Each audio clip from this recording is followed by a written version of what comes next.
Bueno, muy bien. Bienvenidos al curso de Doctrina Social de la Iglesia, de aproximación en realidad a la doctrina social de la Iglesia. Este es un curso que surgió como una iniciativa de la Asamblea Parroquial de la Parroquia Sagrado Corazón de Jesús de Río Gallegos, porque veíamos que una de las urgentes invitaciones que nos hace la Iglesia a través de la voz del Papa Francisco es justamente esta, ¿no? De impregnar nuestra vida cotidiana en cada momento, en cada circunstancia, en cada situación, con los principios morales, éticos que se desprenden del Evangelio y que son en realidad la expresión más genuina de nuestra fe, ¿no? Porque como dice la Escritura, es difícil demostrar la fe si no tenemos obras. La fe es algo interno, algo que se siente y se vive en el corazón y se manifiesta en esta relación con Dios, pero una relación que tiene que repercutir también en la relación con los hermanos. Y eso es lo que muchas veces encontramos como divorciado en la vida cotidiana de los cristianos, ¿no? Manifestamos nuestra fe en los actos de culto, cuando vamos al templo, cuando rezamos, en nuestras devociones particulares, incluso en nuestras mismas conversaciones. Decimos, sí, yo soy muy creyente, yo tengo confianza en Dios, yo le pido a la Virgen, yo le pido a tal santo, y está muy bien. Pero si eso no se traduce en una vida comprometida, solidaria, honesta, honrada, una vida con valores cristianos, en todo momento, cuando estoy en el trabajo, cuando estoy haciendo la cola en el banco, cuando estoy pagando en el supermercado, cuando estoy al frente de un aula en la clase, en fin, en cualquier circunstancia que sea, si ahí no ponemos en práctica esa fe que decimos tener, es muy difícil que realmente los demás nos vean como verdaderos cristianos. Entonces, ante esta realidad, es que en la Asamblea Parroquial surgió esta iniciativa de aproximarnos un poquito a lo que nos enseña la Iglesia sobre o en materia de doctrina social. Y antes de entrar directamente en el tema, quisiera compartir con ustedes un pequeño video que preparó la Santa Sede justamente para el Día de la Tierra y que nos muestra un poquito la realidad de nuestro mundo.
Y también compartir un poquito de lo que es propiamente nuestra realidad argentina, nuestra realidad como nación, nuestra realidad social, en la cual contemplamos muchas veces hechos de violencia, hechos de discriminación, hechos de desprecio de la justicia, realidades de miseria, porque ya no es pobreza, realidades de,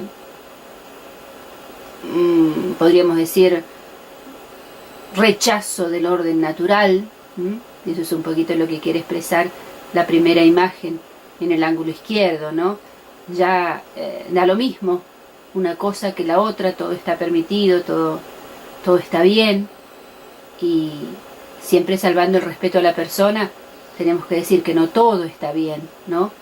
Como tampoco podemos creer que sea un signo de libertad de expresión que una tapa de revista argentina se refiere al Santo Padre calificándolo como putazo, por ejemplo, ¿no? Es triste, pero sin embargo muchos, quizá creyentes, dirían, bueno, es libertad de expresión. ¿Y es esa la verdadera libertad de expresión? Arriba, ¿no? En lugar de medios masivos de comunicación, miedos masivos de comunicación. ¿Realmente es así? ¿Realmente son los medios los sembradores de miedo? ¿O los medios son los que reflejan el miedo? Es una pregunta para hacernos, ¿no? Una pregunta para analizar cómo estamos en cuanto a la defensa de los derechos humanos. Es una imagen agradable, una imagen linda, una imagen cristiana, ver una mujer con una criatura escapando en medio de una represión, o ver un montón de gente haciendo cola frente a un puesto sanitario que se lo ve miserable. Pensar en la justicia argentina como alguien que está derrotado y a punto de que le corten la cabeza. En fin, ¿no? Una serie de imágenes que bueno, quieren recoger algunas notitas de lo que es la realidad de nuestro país. No toda y no siempre. Hay muchas cosas buenas. Pero en doctrina social estamos tratando de enfocarnos en aquellas cosas que no son tan buenas para llevarles la luz del Evangelio. Y para llevárselas no con palabras, sino con nuestros actos. Por eso se nos ocurrió decir que si tuviéramos que resumir estas realidades que acabamos de ver en pocas palabras, podríamos decir que el mundo actual está atravesado en primer lugar por la globalización. Una globalización que en sí no es buena ni mala, es neutra. Depende cómo se la enfoque y cómo se la utilice. Pero además, esta globalización trae y sigue trayendo inequidad, exclusión, violencia y muchísimas cosas más, que ya no son tan buenas ni tan neutras, ¿verdad? Y estas realidades, ¿no? Estas cosas que vemos, que no podemos negar que están ahí, realmente nos interpelan, nos invitan a preguntarnos, ¿no? ¿Es este el mundo en el que queremos vivir? ¿Es esta la patria que queremos ayudar a construir? ¿Es en definitiva este el proyecto de Dios para la humanidad? Y por eso aparece nuestro lacito de luto, ¿no? Porque realmente tenemos que contestar que no, que muchas veces no es así. No es el mundo en el que queremos vivir, pero vivimos. ¿Y qué hacemos para cambiarlo? No es la patria que queremos tener, pero es la que tenemos. ¿Qué podemos hacer para cambiar esa realidad? Y claramente no es el proyecto de Dios para la humanidad. Pero no podemos esperar que Dios realice un milagro sin nuestra colaboración. Dios nos confió el mundo para hacerlo crecer, para hacerlo prosperar, para hacerlo fecundo. Y nosotros lo estamos destruyendo. Por eso alguien, un autor anónimo, alguna vez escribió este texto, ¿no? Esta poesía. Y nos interpela también, porque dice, hermano cristiano, tú pareces ser tan santo, tan cercano a Dios, ¿no? Hablas de Dios, vas a rezar, participás de la celebración de la Eucaristía, estás en contacto con Dios, al menos eso es lo que nos decís y eso es lo que vemos exteriormente. Sin embargo, muchas veces, ante las realidades duras que se dan fuera del espacio del templo, vos no parecés tan santo ni tan cercano a Dios. Porque frente al hambre te dedicaste a hablar y a analizar, pero ¿me diste un plato de comida? Cuando me encarcelaron, injustamente quizás, ¿no? Vos rezaste por mí, pero ¿hiciste algo para interesarte cómo estoy, qué me pasó, por qué llegué acá? ¿Es justo, es injusto? Me viste desnudo y dijiste, qué horror, mirá cómo anda, ¿no? Inmoral, pero ¿pensaste en ayudarme a vestirme mejor? Estaba enfermo, pero vos le dabas gracias a Dios por tu salud. Estaba solo y seguí estando solo porque vos te fuiste a rezar por mí. ¿Qué quiere decir esto? No, obviamente no quiere decir que esté mal rezar, ¿no? que esté mal pedir a Dios por las necesidades del mundo, lejos de querer decir eso. Pero sí está mal conformarnos con eso, creer que con eso cumplimos, creer que con eso Dios está contento, porque nosotros nos ocupamos de nuestros hermanos. Y es muy difícil demostrar que nos ocupamos de nuestros hermanos si no extendemos la mano nunca. Por eso decimos que muchas veces pensar en estas cosas, ¿no?, nos da como tristeza, nos agobia, ¿no? Demasiadas cosas para pensar, para analizar, y la vida sigue. Y entonces decidimos cambiar de canal, ¿no? Bueno, mejor me ocupo de lo mío, atiendo a mis cosas, que ya son bastantes, veo mi familia, veo mis amigos, veo mi ámbito de trabajo y listo, porque es lo que yo puedo hacer, ¿no? Y si es demasiado también, bueno, cambio de canal, hago lo mínimo indispensable y después me distraigo, trato de hacer la mía, ¿no? Y de estar bien con Dios y de no pelearme con nadie. Pero muchas veces nos olvidamos, ¿no?, que Jesús lo dijo muy claro: lo que hacen con el más pequeño de mis hermanos lo hacen conmigo, ¿no? Y ahí dice confrontar, Mateo 25, ¿no?, porque la cita no es textual. Textualmente Jesús en realidad en el Evangelio dice: lo que hicieron con el más pequeño de mis hermanos lo hicieron conmigo. ¿Por qué lo dice en pasado? Porque el contexto es el día del juicio final, cuando Jesús vuelva, reúna a todos los hombres y separe a unos a su izquierda y a otros a la derecha. ¿Y cuál va a ser el criterio de separación? El criterio de separación va a ser: ¿qué hicimos con el hermano? El hermano con hambre, ¿qué hicimos? ¿Le dimos de comer o no? El hermano encarcelado, ¿lo fuimos a visitar o no? El hermano enfermo, ¿intentamos atenderlo o no? ¿Qué hicimos? Ese hacer, ese involucrarse, ese ocupar las manos en el hermano, es lo que Jesús toma como termómetro para saber si vamos con él o nos separamos de él. Por esto es realmente urgente reflexionar sobre unas palabras que los obispos argentinos dijeron allá lejos, en el año 2003, ¿no?, en un documento muy importante, muy programático para la Iglesia argentina, lamentablemente muy poco conocido por el común de los fieles, ¿no? No sé quién de ustedes realmente conoce, ha leído o ha trabajado el documento Navega Mar Adentro.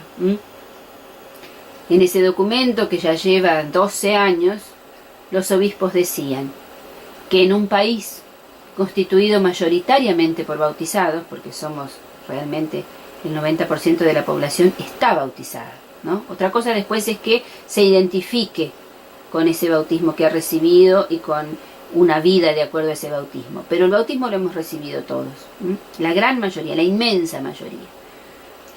Y en un país así resulta escandaloso el desconocimiento, y porque lo desconocemos, la falta de vigencia de la doctrina social de la Iglesia.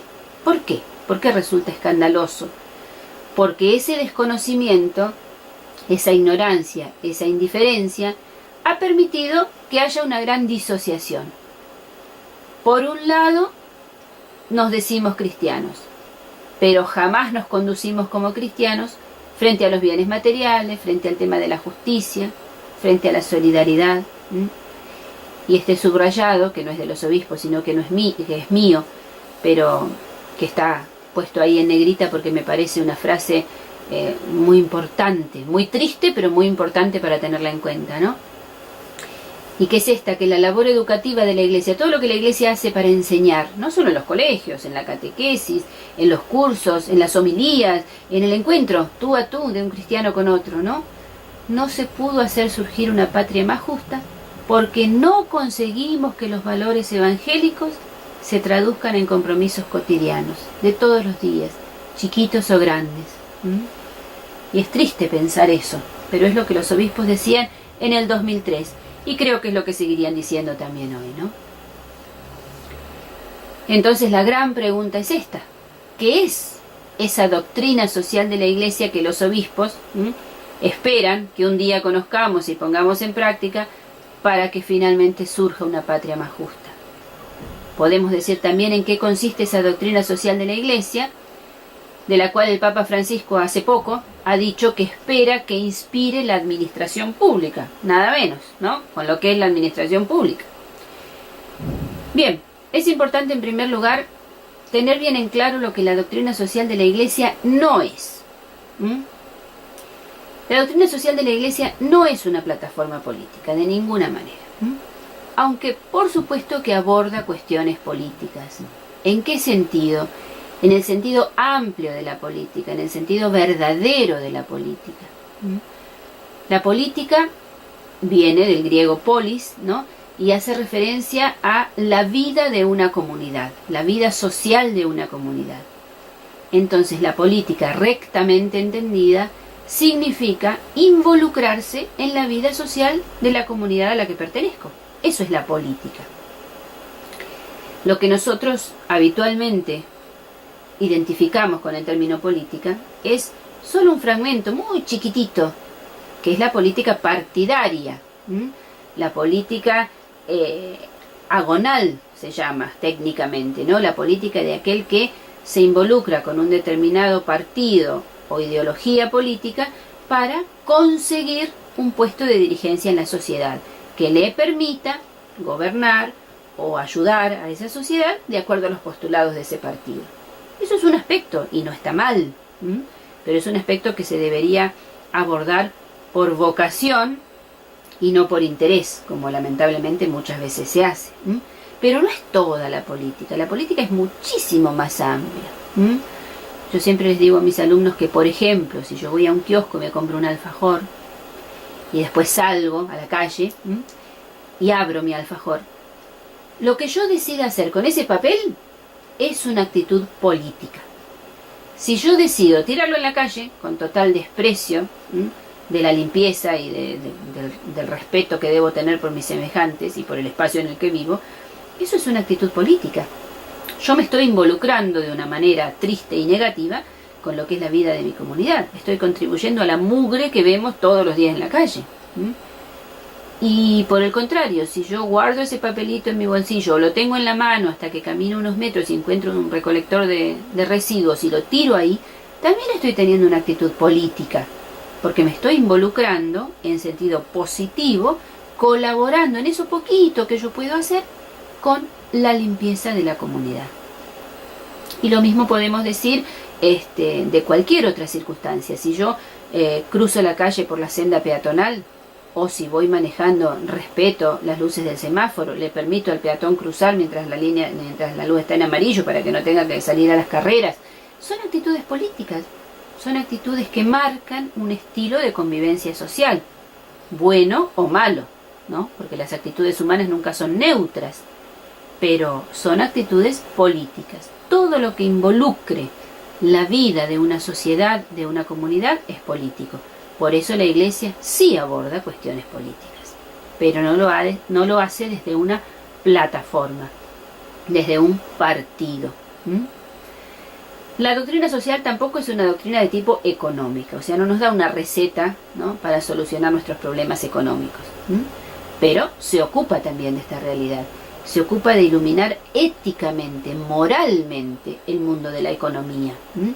Porque la realidad económica es una realidad humana innegable. Entonces también allí la vida cristiana tiene que expresarse. No puedo decir, no, mi fe tiene que quedar afuera de la administración de mi empresa o de mi trabajo contable, no. O de cómo manejo mis cuentas, ¿no?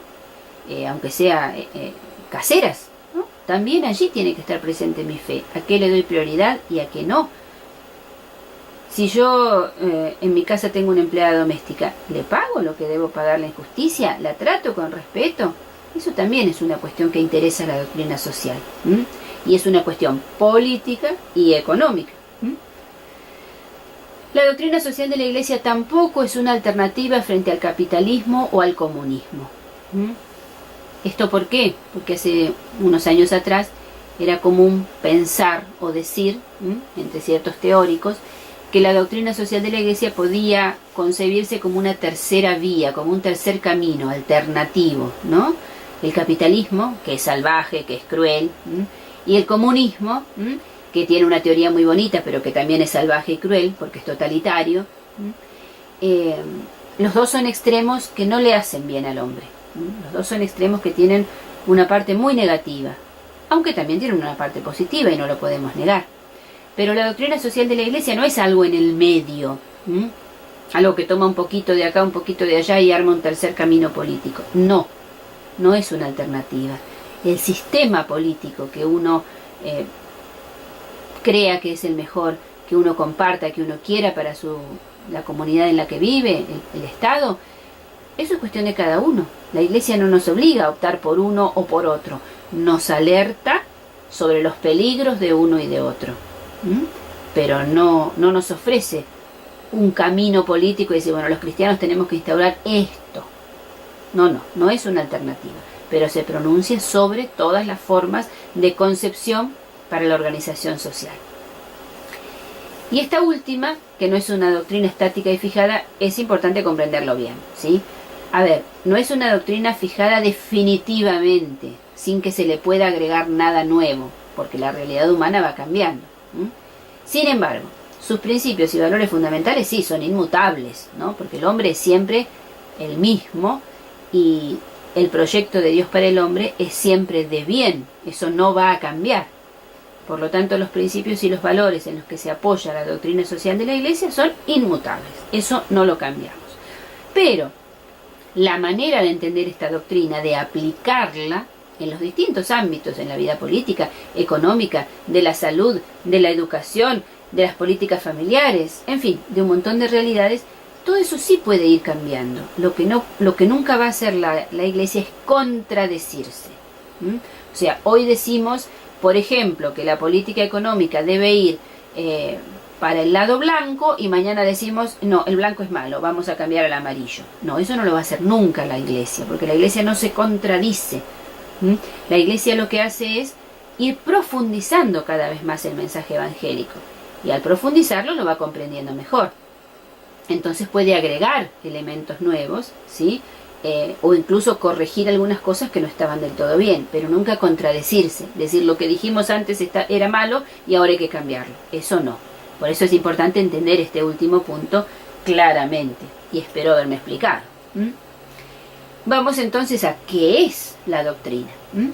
Como su nombre lo indica, lógicamente se trata de una doctrina, es decir, un conjunto coherente y organizado de enseñanzas. ¿Sí? No son enseñanzas sueltas, acá un poquito, allá otro poquito y vemos cómo las armamos. No, es un conjunto coherente, un cuerpo de doctrina. En este caso sobre la vida social del ser humano. Por lo tanto, sobre todas las realidades que abarca la vida social del ser humano. ¿Y de dónde saca la Iglesia, ¿sí? Sus enseñanzas sobre la doctrina social? Bien, el origen obviamente y como siempre para la Iglesia está en la Escritura, ¿no? Lo primero es la palabra de Dios revelada, revelada en la Escritura, en lo que tenemos escrito en nuestro libro sagrado, y también revelada en lo que es la tradición de la Iglesia, o sea, en aquello que la Iglesia siempre ha entendido que Dios quiso revelar, a través de su palabra o por medio de la comprensión que los pastores de la Iglesia nos dan de esa palabra. Yo aquí copié muy poquitas, 3 o 4 creo, frases de la palabra de Dios, donde vemos cómo hay un cierto abordaje de una realidad social, que no se habla de cuestiones de fe, se habla de cuestiones concretas, que por la fe tienen que ser realizadas de determinada manera, ¿no?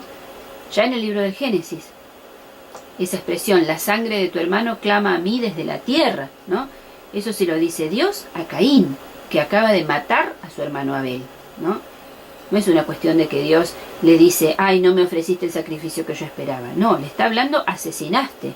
Y ese asesinato es un clamor hacia mí. O sea, es algo que no está bien. El profeta Habacuc, ¿no?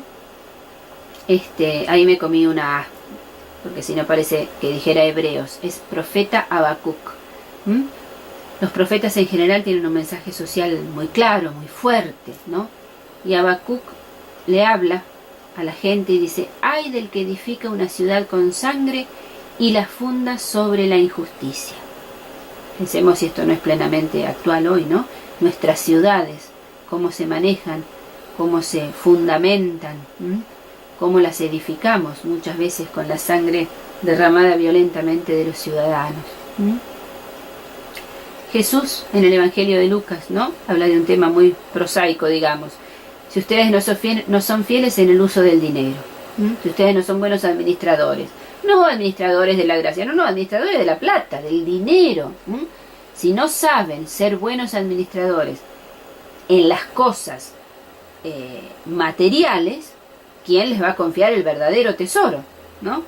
Si no son fieles con lo ajeno, ¿quién les confiará lo que les pertenece a ustedes, que es la gracia y la salvación? ¿No? Si no son confiables en manejar lo que es de otros, ¿cómo van a ser confiables en manejar tesoros tan invalorables como son la vida de la gracia? Santiago, la religiosidad pura y sin mancha consiste en ¿qué? En ocuparse de los huérfanos y de las viudas cuando están necesitados. Y esto no hay que entenderlo literalmente, solo huérfanos y solo viudas, sino los huérfanos y las viudas eran el prototipo de aquel pobre en el tiempo de los apóstoles. O sea, hoy podríamos tranquilamente con Santiago decir: la religiosidad pura y sin mancha consiste en ocuparse de cualquier hermano necesitado, y necesitado en cualquier tipo de necesidad, no que solo necesite dinero, o solo necesite comida, o solo necesite atención médica. Puede necesitar un consejo, puede necesitar un consuelo, puede necesitar una oreja que lo escuche. Y eso también es religiosidad pura y sin mancha. Por eso, como decíamos hace un rato, con el auxilio del Espíritu Santo, los cristianos pudimos ir profundizando, ¿no?, en esta verdad sobre el hombre y sobre el mundo que nos relata el plan de Dios, que conocemos por la palabra y que conocemos por la tradición. Y este conocimiento, como bien dice ahí, ha sido un conocimiento progresivo, porque Dios respeta los tiempos de crecimiento de la humanidad, ¿no? Nosotros hoy hablamos con mucha naturalidad de los derechos humanos. Que los respetemos es otra cosa, pero hablamos, y todos tenemos un lenguaje común y sabemos a qué nos referimos y aceptamos que existen derechos humanos, ¿no? Bien, en tiempos bíblicos, ¿no?, del Antiguo Testamento, ese era un concepto inexistente, ¿no? ¿Qué derechos humanos? Allí solamente tenían, en esos tiempos, no hablo del pueblo de Dios, hablo en general del tiempo de la historia de la humanidad, ¿no? Derecho tenían los varones nacidos en un determinado país o pueblo, y que eran libres. Si eras mujer, si eras niño, si eras esclavo, ¿qué derechos humanos? ¿Sí? O eras una fuerza de trabajo, o eras una cosa, o eras destinado, digamos, para que crezca ese pueblo, pero nada más, cero derechos humanos. Y así se manejaba la humanidad. Y entonces Dios toleraba esa inconsciencia de la humanidad. ¿Y qué hacía? A través de su palabra, instruía a su pueblo para que fueran, dentro de esas limitaciones, más humanos, ¿no? Tenemos, por ejemplo, la famosa ley del talión, ojo por ojo y diente por diente. Y nosotros decimos, ¡qué horror!, ¿no? Y en realidad no. En el tiempo en que eso fue dicho, ¿sí?, nosotros tendríamos que decir, ¡qué avance!, ¡qué concepto de derechos humanos!, ¡qué freno a la venganza indiscriminada! Porque si a vos te sacaban un ojo, vos podías ir tranquilamente y cortar en pedacitos al que te había sacado el ojo, o a su hijo, o a su esposa, o a quien quisieras, ¿no? Y la ley del talión pone un límite, dice, ¿te sacaron un ojo? Listo, vos podés cobrarte hasta otro ojo y nada más. O sea, en realidad es una ley a favor del hombre. Lo que pasa es que las cosas hay que entenderlas en el tiempo y en la historia en las que se produjeron. Si no, caemos en un vicio tan común lamentablemente hoy, que es el anacronismo, ¿no? Juzgamos con los criterios de hoy los hechos del pasado y decimos, ¡ay, qué horror! ¿Cómo se vivía? ¡Qué desgracia! ¡Qué injusticia! No negamos que se vivían injusticias, pero hay que entender cuál era el nivel y el concepto de justicia en esos tiempos. Y entonces allí, por ejemplo, la ley del talión podemos medirla totalmente con otros ojos, ¿sí? Fue un avance para la humanidad, aunque hoy nos parezca algo terriblemente triste. Eso es la escritura, ¿no? Y ahora vamos a la tradición. comenzamos con los padres de la Iglesia, ¿no? Aquellos escritores de los primeros siglos, que pusieron las bases para la comprensión racional de nuestra fe, ¿no? Que nos explicaron el contenido de nuestra fe. Y ellos pusieron mucho énfasis en esto, en insistir en el sentido social del Evangelio. Es imposible ser verdadero cristiano si no se vive esta dimensión social del Evangelio. Imposible, directamente. Y acá tenemos algunos textos de los padres. San Juan Crisóstomo, es famosa esta homilía de él, suya, ¿no? El templo no necesita vestidos y lienzos, sino pureza de alma. Los pobres, en cambio, necesitan que con sumo cuidado nos preocupemos de ellos. ¿De qué serviría adornar la mesa de Cristo con vasos de oro si el mismo Cristo muere de hambre? A ver, San Juan Crisóstomo más adelante dice, no es que él esté en contra de que regalemos un lindo mantel para el altar o un lindo ornamento para el sacerdote. No, él está en contra de que nos conformemos con eso y lleguemos con un mantel lujosísimo a regalarlo para el altar y no veamos al pobre que está en la puerta sin ropa. A eso se refiere San Juan Crisóstomo, ¿no? Nos separemos, hagamos las dos cosas al mismo tiempo, ¿sí? Y el Cristo concreto que está en el hermano tiene siempre la primacía. San Ambrosio, miren, podría haberlo dicho esta frase en la Argentina del año 2015, ¿no? El pueblo tiene hambre y tú cierras los graneros, ¿no? Acumulás, acaparás, esperás que la soja esté más, que suba el precio internacional, ¿no? O que te paguen más por el maíz. Mientras tanto tenemos los graneros guardaditos, cerraditos, ¿no? El pueblo implora y tú exhibes tus joyas. Desgraciado quien tiene facultades para librar a tantas vidas de la muerte y no quiere. Es una llamada de atención importante a aquellos que tienen el poder económico, ¿no? Otra vez San Juan Crisóstomo, ya que nadie toma a jornal a los miserables ni se los llama para servicio alguno. Es verdad, ¿eh? No son solo los miserables de apariencia. Ya sabemos que existe la discriminación. No te tomo porque no estás bien vestido. No te tomo porque no me gusta el color de tu piel. No te tomo para el trabajo porque no me gusta el acento que tenés, o cómo hablás, o porque te comes las heces. También es, no te tomo porque no terminaste el secundario. O no te puedo dar trabajo porque en realidad no tenés la especialización que yo necesito. Y cada vez vamos siendo más exquisitos en los requisitos. Y está bien, hay que nivelar hacia arriba, hay que tener exigencias de calidad, pero ¿y las personas que no alcanzan esas exigencias de calidad, entre comillas? ¿Qué hacemos con ellas? ¿Es justo que no tengan trabajo? ¿Es justo que tengan que estar mendigando para poder sobrevivir? ¿O delinquiendo? ¿Es justo eso? No, y San Juan Crisóstomo nos invita, no queda sino que las personas misericordiosas, aquellos que nos decimos cristianos, les tiendan las manos y hagan las veces de patronos que los contraten. A lo mejor no te puedo dar un trabajo en mi negocio, a lo mejor prefiero que no estés atendiendo al público, pero te puedo dar otro trabajo, te puedo dar una oportunidad, porque soy cristiano y creo que mereces ganarte el pan con un trabajo digno. San Basilio hubiera podido escribir estas mismas palabras, ¿no?, sobre las cenizas del volcán, no me sale el nombre, que se activó hace poco. No esperes por amor al oro a que venga el hambre, ni por hacer negocio privado la común indigencia. No seas traficante de las calamidades humanas. No pidas 50 pesos por un barbijo que necesitan muchas personas para no enfermarse. Esto está pasando, ¿no? Lo vemos en las noticias, en todas las zonas de la cordillera argentina, en Neuquén, en Bariloche y en Chile.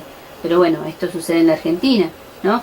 Un barbijo que cuesta 5 pesos, de repente, como está toda la ciudad llena de cenizas y toda la gente va a ir a comprar barbijos, ¿no? La ley de oferta y demanda, lo ponemos a 50, porque total la gente lo quiere, lo necesita, lo va a pagar igual. No seas traficante de las calamidades humanas. Continuando un poquito con la historia, ¿qué pasó en la Edad Media, en la Edad Moderna? Porque estos eran los padres los que pusieron las bases, ¿no? Pero siempre la Iglesia ha tenido grandes maestros y teólogos que se ocuparon de estas cuestiones, ¿no? Ahí yo nombro a Santo Tomás, San Buenaventura, Francisco de Vitoria y Francisco Suárez, que son dos sacerdotes españoles que defendieron mucho los derechos, por ejemplo, de los indígenas en tiempos de la conquista de América. Y ellos y muchísimos otros, que sería larguísimo de nombrar, hicieron aportes muy significativos. ¿Sobre qué? Obviamente que sobre temas teológicos, eran sacerdotes, ¿sí? Pero también sobre la dignidad del hombre, la propiedad privada, el derecho natural, el derecho positivo, la conquista, la guerra, la moneda, el comercio, el derecho internacional, el derecho penal, las ciencias políticas, porque muchas de estos aspectos o de estas áreas del saber humano, que nosotros hoy socialmente se defienden como religiosas, ¿no? Decimos, no, derecho penal es derecho penal, la iglesia que se meta en lo suyo, ¿no? El tema de la moneda y del comercio es tema económico, la iglesia que no opine. Eso se escucha muchísimo, y la gente que dice eso es una gran ignorante, porque en realidad las bases de estas disciplinas y de estas ciencias han sido puestas en su gran mayoría por hombres de la iglesia, por hombres de la iglesia que estaban interesados en la verdad completa sobre el hombre. Y como un antecedente inmediato, podemos decir que en 1870 surge en Francia un movimiento de laicos, ¿sí?, que se dedican a la acción social entre los obreros, a trabajar con los obreros, a humanizar el trato que se le da a los obreros.